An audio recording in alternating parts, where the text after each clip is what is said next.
Halo, assalamualaikum warahmatullahi wabarakatuh. Welcome back to Kursus Farmasi. Oke, di video kali ini kita akan sama-sama mendengarkan pemaparan dari tim Serdos Dirjen Dikti ya. Bagaimana Serdos pada tahun 2021 ini ada pembaruan ya teman-teman dibanding dengan sebelumnya. Iya, nanti bagaimana aturan lebih jelasnya dan juga apa yang berbeda atau sedikit diperbaiki oleh sistem dan aturan dari sertifikasi dosen pada tahun 2021 ini. Maka dari itu tonton terus video ini sampai selesai ya. Jangan lupa support terus channel ini dengan cara klik tombol subscribe-nya, like video ini dan share. Oke, Serdos tahun 2021 ini dikenal dengan Serdos Smart ya, yaitu kepanjangan dari simple, lalu modern, more inovatif, accountable, responsif, dan transparan. Oke, langsung saja kita dengar pemaparan lebih lengkapnya oleh tim Serdos Dirjen Dikti. Selamat menyaksikan. Bapak Ibu yang kami hormati, Assalamualaikum warahmatullahi wabarakatuh. Para hadirin yang kami hormati, kami akan sampaikan secara lebih singkat sebenarnya berkaitan dengan teknis Serdos, ya Serdos Smart di tahun 2021 ini.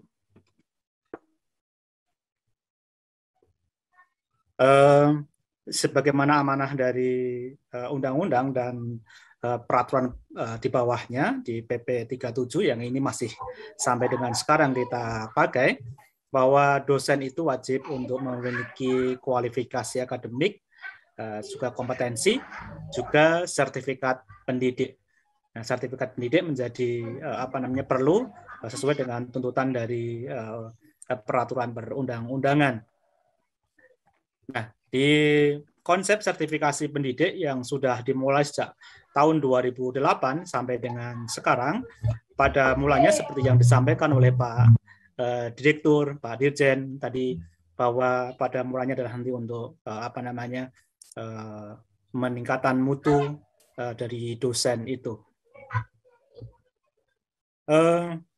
Ini adalah syarat di mana dosen dapat diberikan sertifikat pendidik sesuai dengan PP 37, bahwa minimal sudah berpengalaman sebagai dosen itu 2 tahun di perguruan tinggi, kemudian minimal memiliki jabatan akademik asisten ahli, dan yang ini yang paling penting yang akan kita bicarakan pada hari ini adalah lulus sertifikasi. Bagaimana dosen dapat menjadi peserta sertifikasi, mengikuti proses sertifikasi, dan kemudian dinyatakan lulus untuk sertifikasi seperti apa. Ini yang akan kita sampaikan. Bahwa dalam penilaian sertifikasi dosen itu sangat komprehensif sebenarnya sesuai dengan PP 37. Tadi sudah sampaikan bagaimana untuk mengukur kompetensi pedagogis, profesional, sosial, dan kepribadian dosen. Itu dilakukan dengan adanya penilaian internal di perguruan tinggi pengusul, kemudian juga eksternal perguruan tinggi sebagai penilai atau penyelenggara sertifikasi dosen. Ini ada 2 ranah, internal dan eksternal. Di internal sendiri ada penilaian empirical dan ada juga penilaian persepsional. Nanti kita akan jelaskan secara lebih detail di kemudian. Untuk eksternal nanti ada penilaian di mana untuk tahun 2021 ini ada satu hal yang sangat baru, yaitu adanya PDD UKT-PT. Ini pernyataan diri dosen dalam unjuk kerja Tridharma Perguruan Tinggi. Ini yang mungkin baru.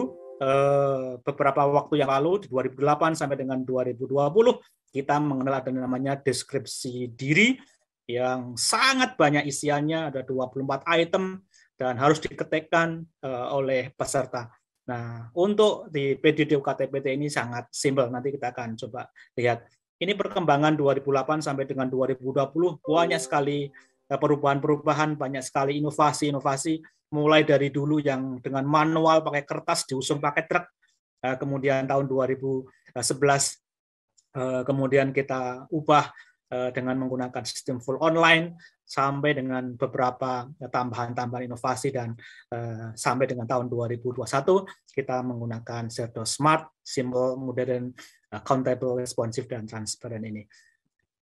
Persyaratan untuk mengikuti proses sertifikasi dosen yang kalau dulu itu adalah sangat ribet ya, ada berbagai macam tahapannya sangat banyak. Nah, kemudian kita coba untuk simpelkan, persyaratannya juga kita kumpulkan jadi satu di awal sehingga lebih memudahkan dosen untuk bisa memanagenya. Yang pertama, terdaftar sebagai dosen tetap dengan NIDN atau punya NIDK untuk Dokdiknis atau NIDK untuk dosen paruh waktu, yang kita beri kesempatan juga untuk bisa mengikuti sertifikasi dosen. Yang kedua, memiliki jabatan fungsional minimal senahli, ini sama dengan persyaratan-persyaratan sebagai peserta tahun-tahun sebelumnya, memiliki pangkat golongan ruang atau impasing bagi dosen non-ASN, ini juga sama dengan tahun-tahun yang lalu. Ini yang agak ditekankan sekarang, ini adalah memiliki masa kerja sebagai dosen sekurang-kurangnya 2 tahun secara berturut-turut, terhitung mulai tanggal pengangkatan pertama dalam jabatan fungsional dosen sampai dengan 1 Januari tahun pelaksanaan Zerto. Jadi untuk tahun 2021 kita hitung sejak 1 Januari 2021 itu sudah masuk 2 tahun dia sebagai dosen tetap. Jadi kalau dosen tetap menjadi tetap, kalau tidak nggak boleh, harus selalu menjadi dosen tetap atau menjadi dosen ya, bagi NIDN atau NIDK yang untuk Dokdiknis atau NIDK untuk para waktunya harus selalu kontinu seperti itu 2 tahun. Kemudian memenuhi beban kerja dosen, nanti akan kami sampaikan apa saja kriteria atau hal yang harus dilakukan oleh dosen untuk memenuhi BKD 2 tahun secara berturut-turut tadi. Kemudian ini yang juga baru, bahwa calon peserta harus memenuhi ambang batas untuk TKDA dan TKBI, yang tentu dari lembaga-lembaga yang diakui atau sudah register oleh Kementerian Ristek, Kemendikbudristek. Dan yang terakhir untuk menyaring sebagai peserta adalah memiliki sertifikat pekerti atau mungkin juga memiliki sertifikat. Jadi tidak harus dua-duanya, tapi boleh salah satu saja dari lembaga-lembaga yang sudah tadi dijelaskan oleh Pak Direktur yang sudah ditunjuk itu. Nanti kita akan sampaikan daftarnya biar lebih jelas.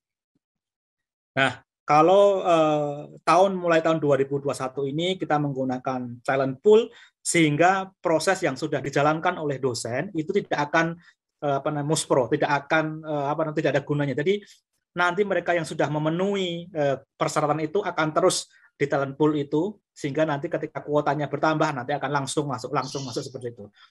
Di situs sebelumnya mereka yang tidak terangkut di tahun berjalan, maka dia harus mengulangi lagi di tahun berikutnya dengan menyusun ulang. Nah, tahun ini sudah tidak akan seperti itu lagi, sehingga kita akan memberikan urutannya yang sudah menyelesaikan persyaratan dan memenuhi berbagai macam dokumen portofolio yang sudah ada, itu sesuai dengan urutan seperti ini. Urutannya sama, cuma ada ada tambahan berkaitan dengan perolehan kemampuan dasar akademik dan skor kemampuan berbahasa Inggris, ini yang menjadi baru seperti itu. Nah, ini yang lebih simpel Bapak Ibu semuanya. Tahun dulu sangat banyak tahapannya, bahkan sampai dengan D5 penilaian, sampai dengan penerbitan sertifikat sangat banyak. Mulai tahun ini dengan Zerto Smart kita hanya ada 3 tahapan saja. Tahapan T1 itu penyusunan awal portofolio dosen. Penyusunan portofolionya pun juga tidak dari awal 0 portfolio. Nah, mereka menginput tidak, tapi data dokumen yang sudah ada di dalam sistem di Kemendikbudristek itu sudah bisa digunakan, sehingga hanya peserta itu hanya melakukan validasi saja atau menambah hal-hal yang kurang, seperti misalnya karya monumental yang dianggap paling dia kemudian bidang studi atau bidang ilmu yang dia pilih itu bisa diisikan di T1 nanti. Kemudian dari tahap 1 itu adalah penetapan calon DIS menjadi DIS. Nah, tahap 2 ini adalah tahap yang dilakukan oleh para dosen dan para perguruan tinggi pengusul. Ini adalah tahap 2 ini yang mungkin sangat signifikan, di mana ada penilaian persepsional. Mereka yang lolos dari tahap 1 menuju tahap 2, mereka dilakukan penilaian persepsional sama, karena ini merupakan perintah dari peraturan perundang-undangan, ada penilaian persepsional dari 10 orang, ya, dari jenis mahasiswa, dari penilai dari sejawat, ada kemudian dari atasan, dan dari diri sendiri. Itu masih tetap sama, tidak bisa kita ubah karena peraturannya masih memang mengamanatkan seperti itu. Kemudian yang berbeda, kalau tahun lalu menyusun deskripsi diri, tahun ini dengan menggunakan dokumen PDD UKT-PT dan hanya 3 item saja. Ya, 3 item saja, tidak seperti tahun lalu ada 24 item. Jadi sangat sederhana. Kemudian ini adalah pengajuan untuk penilaian eksternal oleh perguruan tinggi pengusul. Di tahap ketiga ini adalah pekerjaan dari PSD PTPS nantinya, ya, di mana PSD PTPS oleh asesor akan melakukan penilaian dari dokumen PDD UKT-PT. PDD UKT-PT ini istilah baru, jadi pernyataan diri dosen dalam unjuk kerja Tridharma perguruan tinggi. Jadi ini para dosen mungkin bisa menghafal PDD UKT-PT ini karena istilah baru, ya. Dulu namanya deskripsi diri. Nah, kemudian penentuan kelulusan dan penerbitan sertifikat. Inilah tahapan yang sangat sederhana, tidak tidak berbelit-belit, ya. Dosen juga tidak banyak berkaitan dengan tugas-tugas administratif, ya, yang mestinya itu dilakukan oleh tenaga kependidikan, bukan oleh dosen seperti itu. Jadi untuk dengan tahap T1, T2, T3 ini, mereka yang nanti di tahun ini hanya sampai di tahap T2, itu ya nanti di tahun berikutnya ketika kuotanya masih belum cukup, misalnya tahun ini hanya 8.000, misalnya nggak cukup untuk Kemendikbudristek, maka dia akan langsung bisa masuk ke T3-nya itu di tahun berikutnya. Jadi tidak usah mengulang lagi seperti sudut-sudut sebelumnya. Ini portofolio Bapak Ibu yang harus disiapkan, harus dipenuhi oleh sebagai seorang peserta di Serdos tahun 2021. Ada 10, ya, ada 10 item, ya, dari portofolio yang akan dilakukan penilaian. Portofolio 1 sampai dengan 8 ini adalah yang guna memenuhi persyaratan tadi, ya, persyaratan saja. Jadi ketika sudah di T1 itu adalah 1 sampai dengan 8 saja. Ya. Data daftar riwayat hidup DIS ini sudah ada di Sister Bapak Ibu, di PD Dikti juga sudah ada. Jadi Bapak Ibu sebagai dosen ini hanya melakukan validasi, menambah yang kurang-kurang. PSD PTU, Panitia Sertifikasi Dosen di perguruan tinggi pengusul, Bapak Ibu juga mohon untuk dapat memfasilitasi dosen dalam melihat Sister dan PD Dikti-nya, bagaimana data-datanya, di daftar riwayat hidupnya, riwayat yang diperlukan di sana, bagi yang mungkin sekarang masih belum lengkap, bisa dilengkapi. Tetapi kalau misalnya dari awal sudah rajin, datanya sudah masuk semuanya, maka di daftar riwayat hidup ini juga sangat-sangat sudah lengkap dan bisa kita langsung gunakan di sertifikasi ini. Ingat bahwa data-data yang di sini adalah data-data yang sudah divalidasi, ya. Jadi ini agar data yang digunakan adalah data yang sudah sahih, data yang baik. Termasuk dokumen ijazah sudah ada di Sister, ya. Kemudian dokumen keputusan penetapan jabatan fungsional juga sudah ada di Sister atau di Dikti. Dokumen penetapan golongan ruang kepangkatan juga sudah ada, ya. Jadi bagi yang belum ada, ya silakan dilengkapi seperti itu. Tapi kalau yang sudah ada, tidak perlu lagi untuk mengunggah ulang. Ini sekali lagi mengurangi beban dari Bapak Ibu dosen sebagai peserta, mengurangi beban dari PSD PTU sebagai pengusul. Nah, yang nomor 5 dengan dokumen portofolio yang nomor 5 ini, bahwa dokumen laporan kinerja dosen sebagai hasil dari BKAD untuk 2 tahun berturut-turut. Jadi karena menurut peraturan perundang-undangan, beban kerja dosen laporannya itu adalah merupakan kewenangan dari satuan pendidikan, dari dalam hal ini adalah perguruan tinggi, maka 2 tahun berturut-turut itu boleh dilaporkan per tahunan atau boleh dilakukan per semesteran. Apakah sudah harus masuk Sister? Ini belum. Jadi nanti laporan BKD yang sudah tersusun dulu itu yang dipakai. Jadi kalau yang sekarang kewajiban dengan melakukan pelaporan BKD ke sister yang itu adalah untuk 2 tahun ke depan. Jadi bukan untuk yang sekarang. Jadi ini adalah laporan yang sudah ada. Laporan yang sudah ada. Kemudian TKDA dan TKBI ini juga sudah ada passing grade-nya, nanti kita akan sampaikan dari beberapa lembaga. Jadi tidak asal dari perguruan tinggi atau dari lembaga-lembaga yang belum diakui oleh kementerian. Ini agar ini setara, terstandar siapa penyelenggaranya, bagaimana scoringnya. Ini seperti itu.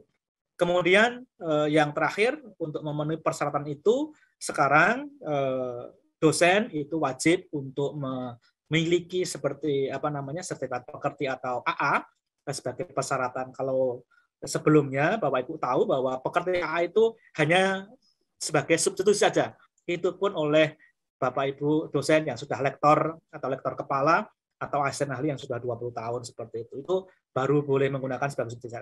Sekarang sertifikat pekerti atau AA ini menjadi syarat untuk menjadi calon DIS menjadi DIS seperti itu.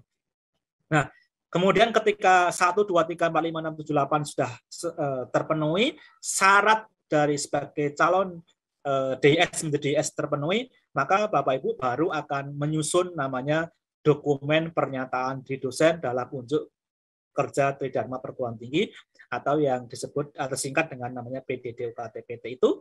Kemudian dari PDD UKT-PT itu kemudian penilai persepsional dengan melihat PDD UKT-PT, melihat CV dari dosen, baru melakukan penilaian persepsional. Ya, tahun lalu itu terbalik, jadi melakukan penilaian dulu, baru penilai itu mungkin tidak melihat bagaimana deskripsi dari dosennya, tidak terlihat. Nah, sekarang bahwa dosen harus membuat PDD UKT-PT dulu, baru dilakukan penilaian persepsionalnya, seperti itu. Oke, ini sudah kita jelaskan. Nah, penilaian persepsional yang yang tahapan ini, yang tahun 2021 ini juga sama dengan penilaian persepsional yang lalu, cuma instrumennya akan berubah, ada sedikit perubahan nanti di penilaian sejawat juga akan ada sedikit perubahan berkaitan dengan pernyataan dari dosen sejawat tentang kinerja dari dosen yang dinilai itu. Ya harus menuliskan, nanti akan ada seperti itu. Kemudian untuk penyelenggaranya tetap sama. Yang berubah di tahun 2021 ini, mulai tahun 2021 ini adalah, kalau di tahun sebelumnya itu adalah PSDPTU untuk perguruan tinggi swasta itu adalah bisa L2 Dikti ketika dosennya cuma 1 yang ikut Serdos. Nah, sekarang ini semua perguruan tinggi, baik negeri maupun swasta, itu menjadi PSDPTU. Jadi berhak untuk mengusulkan, berhak untuk akun untuk PSDPTU, sehingga lebih gampang, lebih mudah, dan lebih sederhana. Ya, L2 Dikti bertugas untuk memantau dan mengkoordinasikan di lingkupnya seperti itu. Ya. Ini tugas-tugas dari PTU masih tetap sama. Yang paling penting itu adalah PSDPTU itu adalah melaksanakan sosialisasi sertifikasi. Yang kedua adalah memvalidasi. Ini yang paling penting adalah memvalidasi dokumen dan portofolio, karena agar ada jaminan bahwa apa yang disubmit oleh peserta atau DIS itu adalah dokumen atau data yang sudah sahih, sehingga nanti penilaiannya juga penilaian yang sahih. Seperti itu. Jadi filter yang mungkin karena PTU sebagai lembaga atau unit yang sangat dekat dengan dosennya, nah ini filternya adalah di PSDPTU. Untuk pembiayaan sertifikasi sama dengan tahun-tahun sebelumnya, Bapak Ibu, bahwa pembiayaan sertifikasi itu untuk di bawah Kemdikbud itu juga dosen tetapnya itu dengan anggaran Kemdikbudristek. Kemudian untuk yang NIDK itu tidak dapat dibebankan kepada Kemdikbudristek, tetapi kepada dosen atau perguruan tinggi. Ya, seperti itu.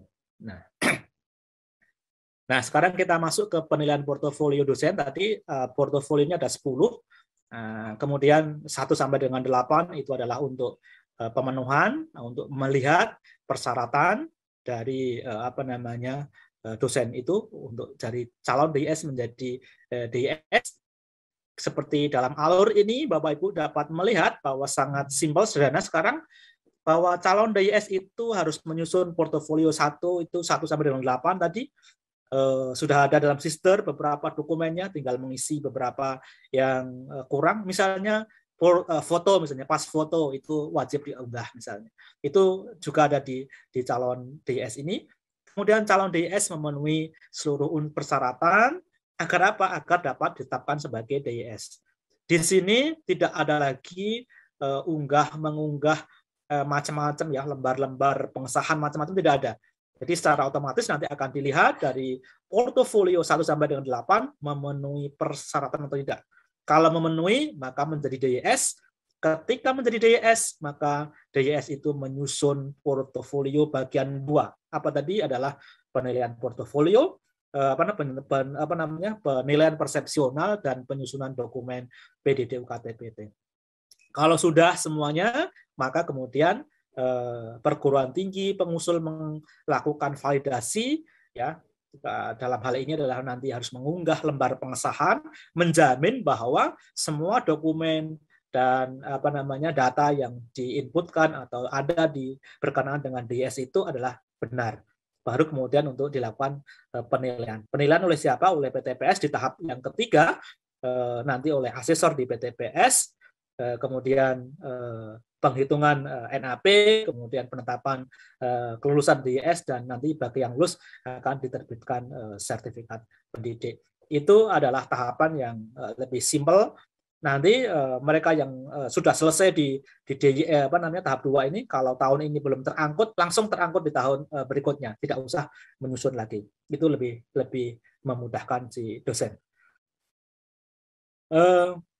Ini tadi sudah kami jelaskan bahwa yang berbeda di tahun ini berkaitan dengan portofolio adalah masa kerja sebagai dosen itu terhitung 1 Januari tahun 2021. Kalau dulu kita menggunakan 1 April tahun berjalan atau 1 Oktober tahun berjalan. Ini sangat sulit untuk diikuti ada berbagai macam kendala, sehingga kita menggunakan 1 Januari tahun berjalan itu sudah 2 tahun. Sehingga ketika disertifikasi itu sudah pasti 2 tahun seperti itu.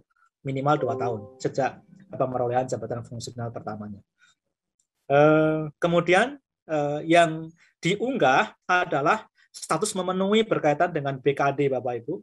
BKD itu yang diunggah di tahun 2021 adalah hanya hasilnya saja, lembar penilaiannya saja, ya, yang sudah disahkan oleh pimpinan perguruan tinggi bahwa ini memenuhi seperti itu. Jadi tidak mengunggah seluruh item-item dalam BKD-nya, tapi adalah hasil penilaian selama 2019 dan tahun 2020 saja, ya, bahwa dia itu memenuhi BKD-nya gitu ya. Jadi artinya dosen itu memang benar-benar aktif gitu. Karena kita lihat memang beberapa dosen ya ada yang kemudian tercatat tapi ternyata sama sekali tidak melaksanakan tugasnya, ya. Hanya sebagai nama doang tapi nggak pernah untuk melaksanakan tugasnya. Ini penting di BKD ini. Nah, ini Bapak Ibu yang harus disiapkan berkaitan dengan ambang batas TKDA dan TKBI. Nah, ini Bapak Ibu kalau sudah memiliki TKDA 530, ini memang sangat ya mungkin bagi beberapa orang, bagi sebagian orang itu rendah, juga ini rata-rata. Kita lihat di Serdos sebelumnya bahwa TKDA itu rata-ratanya adalah lebih dari 530. Jadi rata-rata ya pemerolehan TKDA-nya. Sehingga untuk ambang batasnya kita ambil 530. Ya, ini cukup kecil bagi beberapa orang. Kemudian untuk TKBI-nya, ambang batas untuk TOEFL itu adalah 477. Ini juga cukup rendah, di bawah 500. Biasanya untuk study itu 500, ini 477. Untuk yang ITP atau paper base atau revise paper delivery test ini juga 47. Untuk CBT computer based test dari TOEFL itu 153. Untuk IBT-nya internet based itu 53. IELTS itu 5. Ya, IELTS 5. Yang untuk jenis-jenis TKBI dalam negeri ini ada beberapa yang bisa kita gunakan.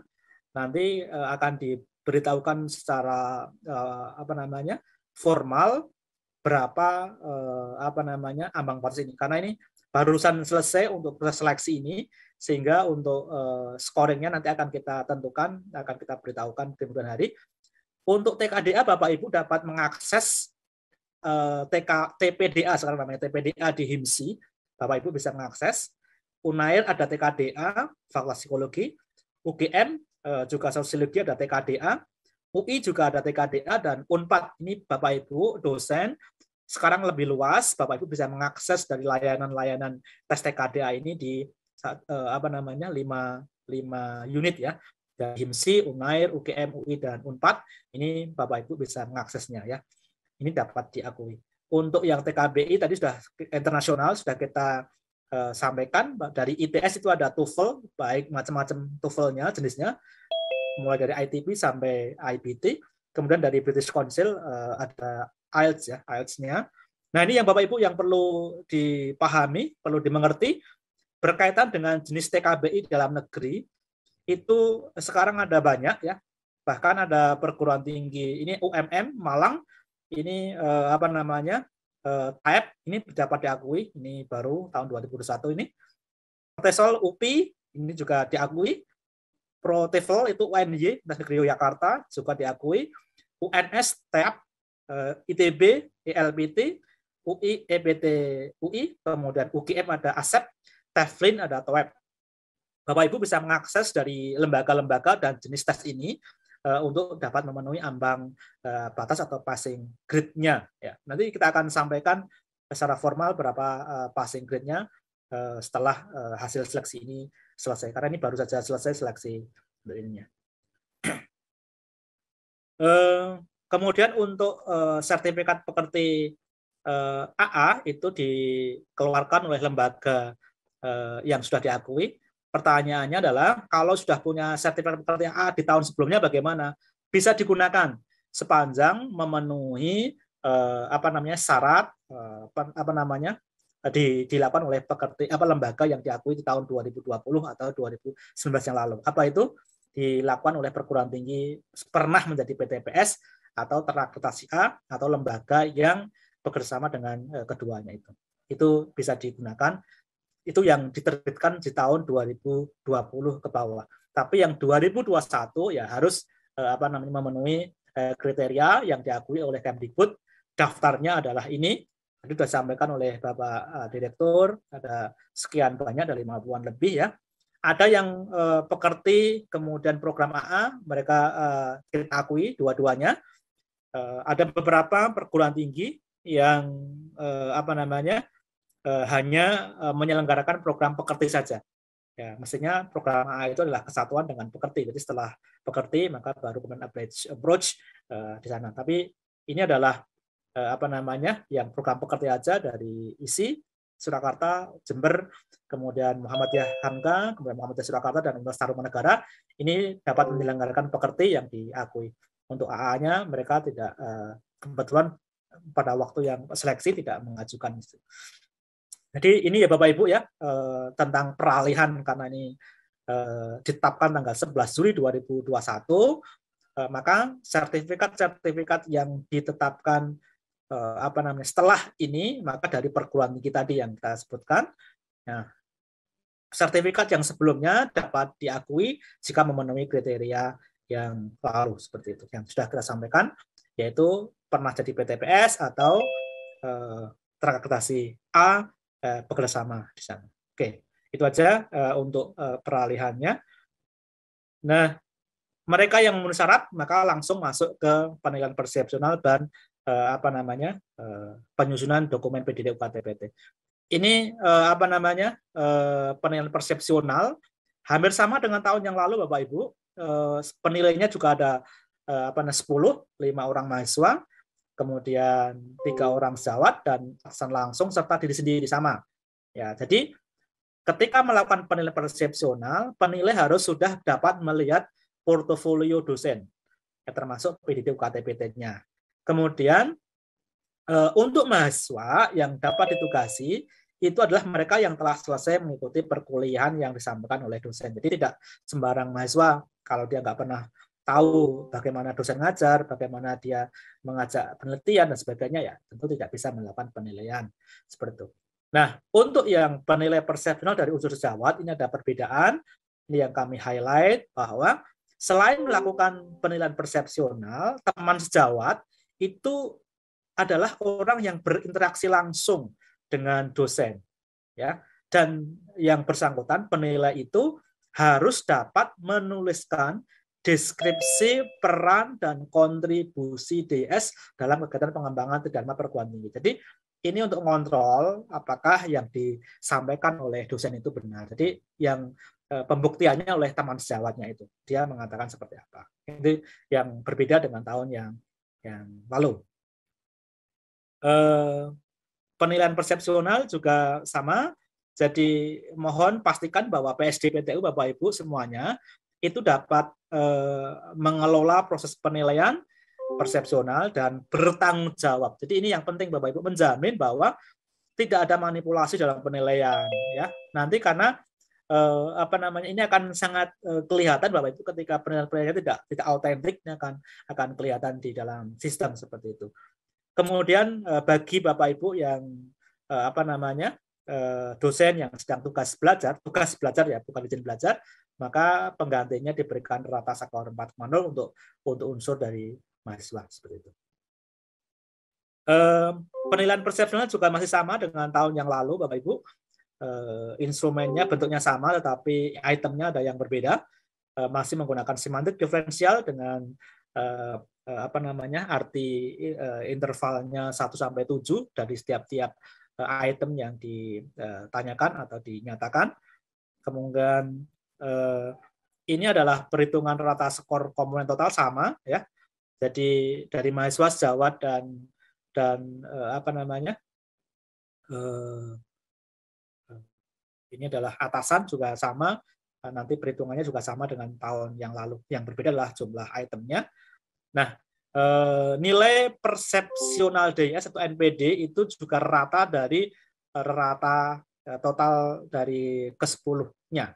Jadi rata dari mahasiswa ditambah dengan rata sejawat, ini kan dari 5, 3, 1, 1. Nah, ini pengisinya kan dibagi 4. Jadi seperti itu. Jadi Bapak Ibu juga harus berbaik-baik dengan atasan karena satu orang menentukan ini seperempatnya, ya. Jadi Bapak Ibu dosen harus berbaik-baik dengan atasan, berbaik-baik dengan mahasiswa, berbaik-baik dengan teman sejawat juga tentunya seperti itu.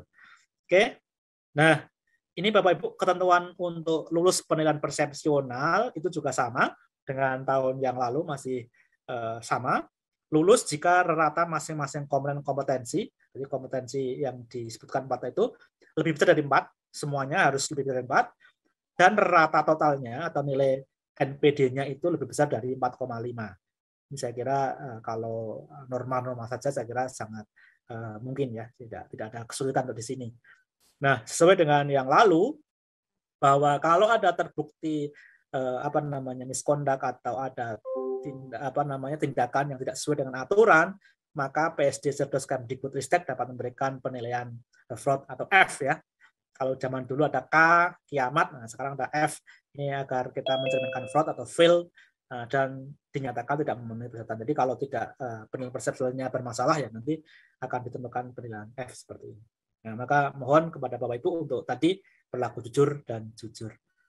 Penilaian akhir portofolio dosen juga masih sama sesuai dengan tuntutan undang-undang. Bapak Ibu ada 3 komponen, ya. Yang pertama penilaian atas kualifikasi akademik dan untuk kerja Tridharma perguruan tinggi itu dijabarkan dengan NKAJF, nilai kualifikasi akademik jabatan fungsional. Ada penilaian persepsional masih sama dengan NPD. Kemudian penilaian terhadap dokumen pernyataan diri tentang kontribusi dosen itu dengan nilai PDD UKT PT atau disebut NPDD. Ini masih tetap komponennya sama, tapi penilaiannya akan sudah ada perubahan yang lebih sederhana. Untuk NKAJF juga masih sama dengan tahun-tahun sebelumnya, dari asisten ahli S2 sampai dengan lektor kepala S3. Jadi 4 sampai 7 sudah masih sama dengan sebagaimana tahun-tahun sebelumnya. Bagaimana ini yang berbeda? Karena ini adalah hal yang berbeda berkaitan dengan PDD UKT-PT itu apa atas sebenarnya? PDD UKT-PT itu sesuai dengan peraturan perundangan adalah pernyataan diri tentang kontribusi dosen yang bersangkutan dalam pelaksanaan dan pengembangan Tridharma perguruan tinggi. Ini PDD UKT-PT. Nah, di dalam PDD UKT-PT ini kita juga sangat akomodir, juga mengikuti bagaimana kebijakan kampus merdeka, ya, di mana nantinya dosen yang DYS itu wajib membuat mission statement, ya.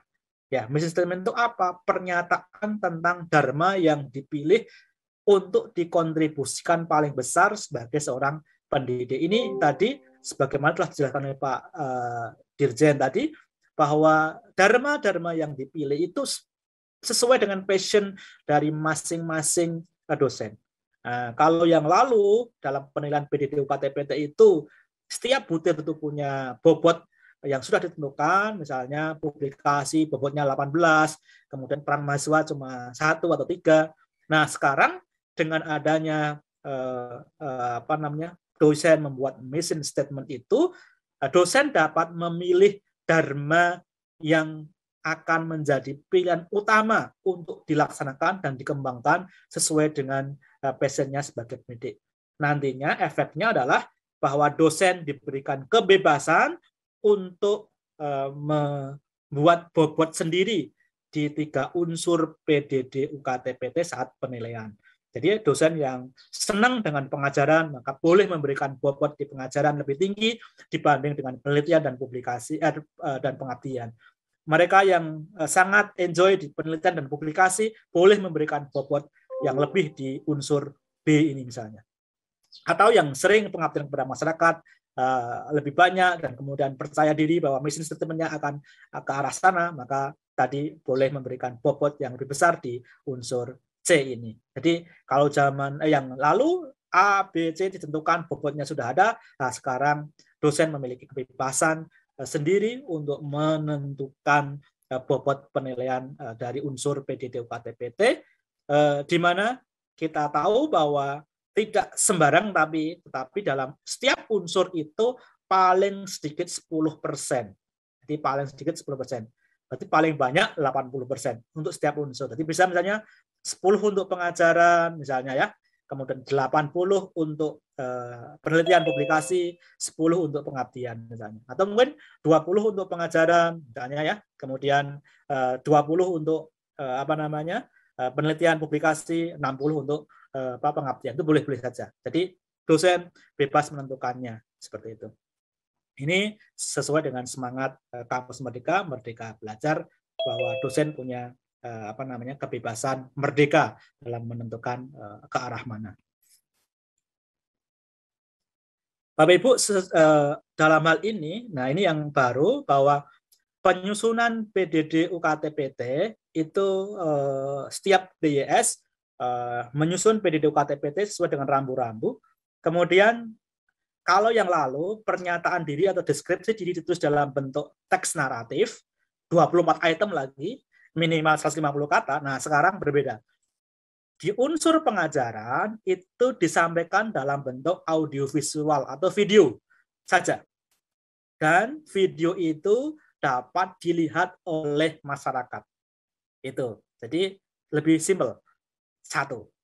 Untuk unsur yang kedua, unsur penelitian dan publikasi karya ilmiah, dan unsur pengabdian itu dinarasikan dalam narasi deskriptif teks.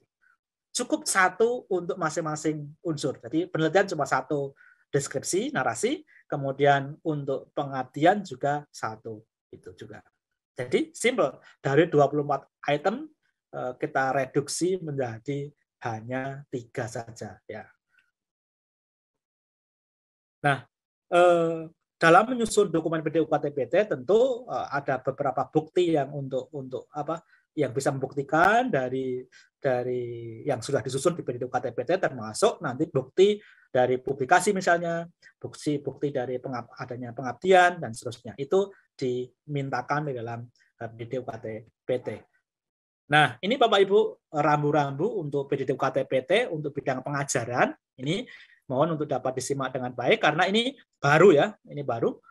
Di unsur pertama ini, unsur pengajaran, yang dulu Bapak Ibu harus mengisi banyak item ya, banyak item. Sekarang Bapak Ibu hanya diminta untuk membuat satu buah video pernyataan diri dosen maksimal itu 30 menit saja. Jadi Bapak Ibu membuat videonya hanya paling lama 30 menit dan diunggah ke situs web berbagai video. Boleh menggunakan YouTube atau situs lain yang memungkinkan masyarakat untuk dapat mengakses. Isinya apa? 30 menit maksimum itu. Boleh nggak 10 menit? Boleh. Tetapi harus berisi ini, Bapak Ibu. Ya, yang pertama, penjelasan tentang salah satu mata kuliah yang akan disampaikannya. Jadi apa yang mau disampaikan itu nanti asesor akan bisa mengerti tentang mata kuliah yang disampaikan itu. Kemudian sistemnya akan seperti apa. Jadi mulai dari delivery, interaction, dan assessment. Ya, jadi yang disampaikan deskripsi mata kuliahnya apa, kemampuan yang diharapkan oleh mahasiswa apa, materi pembelajarannya apa, sistem pembelajarannya seperti apa, metode pembelajarannya seperti apa, interaksinya seperti apa, sistem penilaiannya seperti apa. Ini sesuai dengan RPS. Maka ini nanti silakan disiapkan RPS untuk mata kuliah itu. Kemudian selain memberikan penjelasan dalam video itu, ada rekaman perkuliahannya. Apakah rekaman perkuliahannya hanya misalnya ngajar tatap muka? Enggak. Boleh video rekaman pembelajaran tatap muka, boleh. Tatap maya boleh, sinkronus ya, yang sinkronus boleh. Boleh itu adalah real classroom, Bapak Ibu misalnya mengajar pada saat mengajar betul-betul real classroom, atau mungkin micro teaching.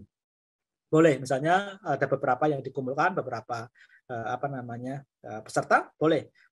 Boleh mata kuliah teori, boleh praktik. Jadi teman-teman yang dari perguruan tinggi vokasi bisa, misalnya pada saat praktek bengkel, praktek di mana, di bengkel, di laboratorium, boleh untuk dilakukan rekaman itu. Sesuai dengan mata kuliah tentunya. Nah, kemudian boleh nggak selain ini? Boleh. Bapak Ibu yang ketika menggunakan blended learning, hybrid learning, atau mungkin menggunakan e-learning, boleh. Ya, jadi Bapak Ibu boleh membuat rekaman dari proses pembelajaran asinkronusnya itu. Ya. Nah, tetapi harus disertai dengan alamat akses atau URL dari LMS yang digunakan seperti apa, kemudian agar asesor dapat melakukan penilaian. Maksimum pokoknya video itu 30 menit harus sudah bisa menjelaskan ini. Jadi jangan terlalu panjang-panjang berkaitan dengan penjelasan atau deskripsi mata kuliahnya. Ini untuk pengajaran. Jadi dosen hanya membuat itu. Yang kedua, untuk penelitian publikasi karya ilmiah, yang dilakukan oleh dosen hanya membuat narasi deskripsi minimal 150 kata. Ya, hanya satu aja kan, berarti kalau dulu ada beberapa butir yang harus diisi, sekarang hanya satu saja. Kemudian yang isinya pernyataan diri tentang topik atau roadmap penelitian dan deskripsi salah satu publikasi karya ilmiah yang diunggulkan dan dihasilkan selama menjadi dosen berikut makna kegunaan, nilai inovasi, publikasi, dan diseminasi, dan konsistensi pengembangan keilmuan yang dilakukan. Ini dilakukan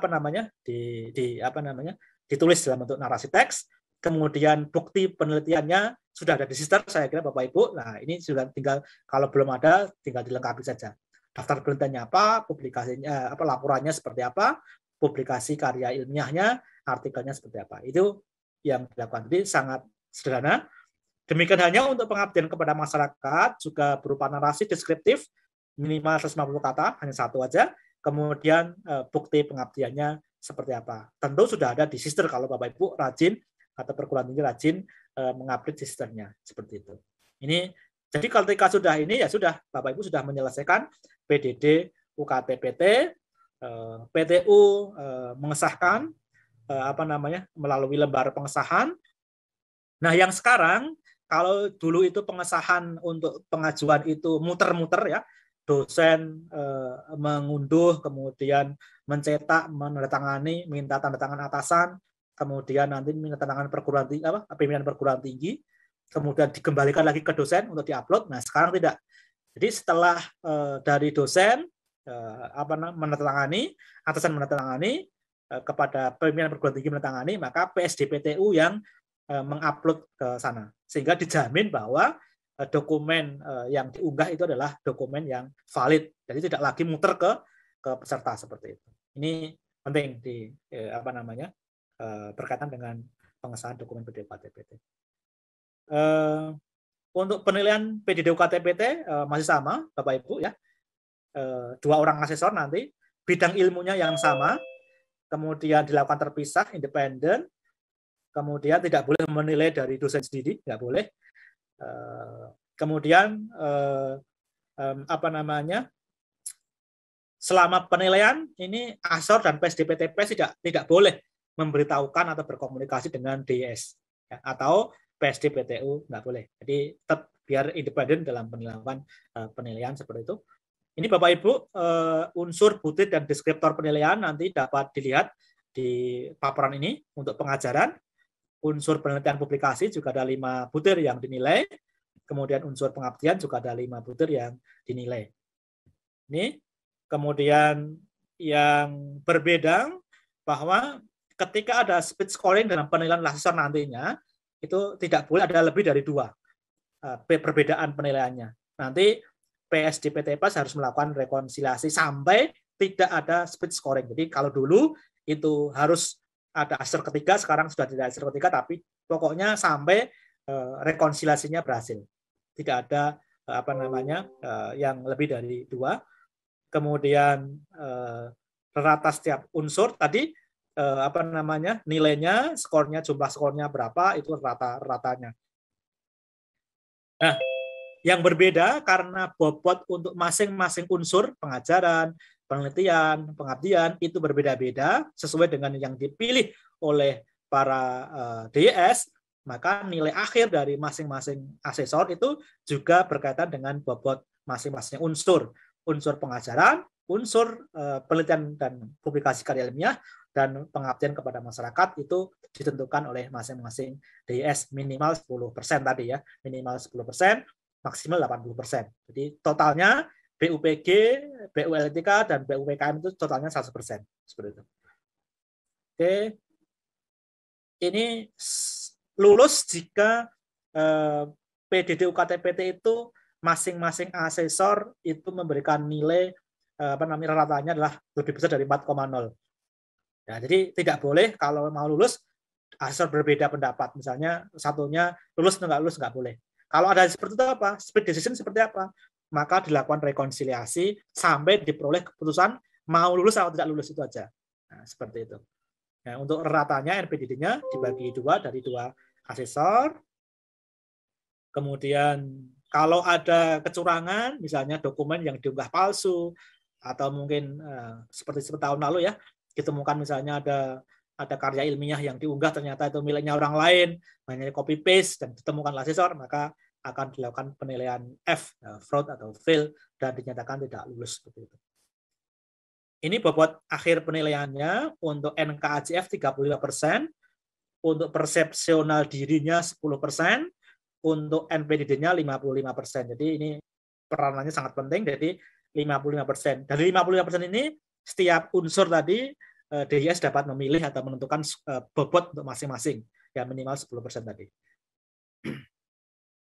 Ini penilaian nilai akhirnya, NAP-nya, nilai akhir portofolionya adalah 0,35 NKAJF, 0,1 NPD ditambah dengan 0,55 NPDD. Lulus jika NAP-nya lebih besar dari 4,2 ya. Jadi bukan 4 tapi 4,2. Lebih besar Bapak Ibu, bukan lebih besar sama dengan 4,2 adalah 60% dari total 7 ya, skor maksimum 7. Jadi 4,2 seperti itu. Jadi kalau lulus itu berskor lebih besar dari 4,2 untuk nilai akhir portofolio. sama dengan kelulusan-kelulusan yang lalu bahwa lulus sertifikasi jika lulus semuanya. Lulus penilaian persepsional tadi sudah disampaikan, lulus penilaian pernyataan diri dosen juga tadi sudah lebih besar dari 4 untuk masing-masing. Lulus penilaian akhir portofolio, nilai gabungan dari semuanya tadi. Nah, nilai akhir ya namanya itu. Itu berarti dinyatakan lulus seperti itu. Nanti yang lulus dapat sertifikasi. Untuk penjaminan mutu Serdos, tugas PTU, kemudian tugas PTPS secara internal dan eksternal oleh Dirjen Kemendikbud Ristek ya. Kemudian ini yang agak berbeda, yang sudah secara jelas dulu ini sesuai dengan masukan dari BPK berkaitan pembinaan dan pemberian sanksi. Nah, untuk dosen yang tidak lulus setelah mengikuti Serdos 3 kali, bagaimana pembinaan dan bagaimana sanksinya? Mereka yang tidak lulus Serdos 3 kali dan hasil penilaian portofolionya menyatakan tetap tidak lulus, maka peserta tersebut tidak diberikan Serdos keempat kalinya. Jadi nggak boleh langsung keempat, tapi harus melalui tahap pembinaan 1 tahun oleh perguruan tinggi. Jadi kalau sudah ke-3, maka jeda 1 tahun, kemudian boleh mengikuti yang keempat. Jika yang keempat tetap tidak lulus, maka yang bersangkutan tidak dapat mengikuti. Jadi ya memang sudah tidak punya passion sebagai dosen, saya kira seperti itu. Ini yang lebih banyak. Kemudian bagaimana kalau dosen sudah masuk ke tahap T2, sudah di DIS ya, kemudian yang bersangkutan tidak menyelesaikan. Nah, ini kalau DIS itu tidak menyelesaikan pada tahap T2, maka yang bersangkutan di tahun depannya tidak diberikan, tidak boleh mengikuti sertifikasi, harus dibina dulu. Karena sudah menggunakan kuota DIS kan, seperti itu. Jadi harus diselesaikan, ya harus diselesaikan. Uang yang ngantri aja banyak, kok ini nggak menyelesaikan seperti itu. Nah, kalau kali kedua Serdos juga tidak menyelesaikan, maka ya memang berarti yang bersangkutan tidak berminat menjadi dosen seperti itu. Berarti tidak boleh lagi. Nah, ini yang berbeda. Jika DIS tidak lulus, ya dinyatakan tidak lulus dengan penilaian F, fraud atau fail, karena ada tadi ya pemalsuan misalnya, ada hal yang misconduct dan sebagainya, maka yang bersangkutan boleh mengikuti Serdos N+2. Jadi kalau tahun 2020 tidak lulus, maka tahun 2022 baru boleh mengikuti Serdos setelah mendapatkan pembinaan. Jadi nggak bisa langsung, karena dia bernilai F ya. Ada perbedaan ketika dia tidak lulus karena deskripsi diri, mungkin nggak ada masalah. Tapi kalau ini F, fail atau fraud, pemalsuan misalnya, maka dia harus dibina setahun lagi. Kemudian ketika Serdos kedua kok F lagi, fail lagi, fraud lagi, maka tidak boleh mengikuti Serdos selamanya. Nah, hal yang sama untuk asesor ketika ada misconduct, ya misalnya gitu ya, menilainya hanya dibaca, nggak pernah dibaca, bahkan itu kemudian hanya klik misalnya, itu ya tentu akan ada sanksi. Ketika tidak sesuai ketentuan ya ada sanksi 1 tahun pembinaan, tidak diberikan penugasan, termasuk untuk PTU yang ditemukan misconduct, misalnya memalsu data, kemudian memalsu penilaian persepsional misalnya, nah, maka tentu akan tidak ada alokasi selama setahun ya untuk PSD PTU itu. Kemudian untuk PTPS ketika tidak berkinerja baik, ini akan ada unit dan mutu dari Dikti yang akan melihat apakah PTPS itu bekerja dengan baik.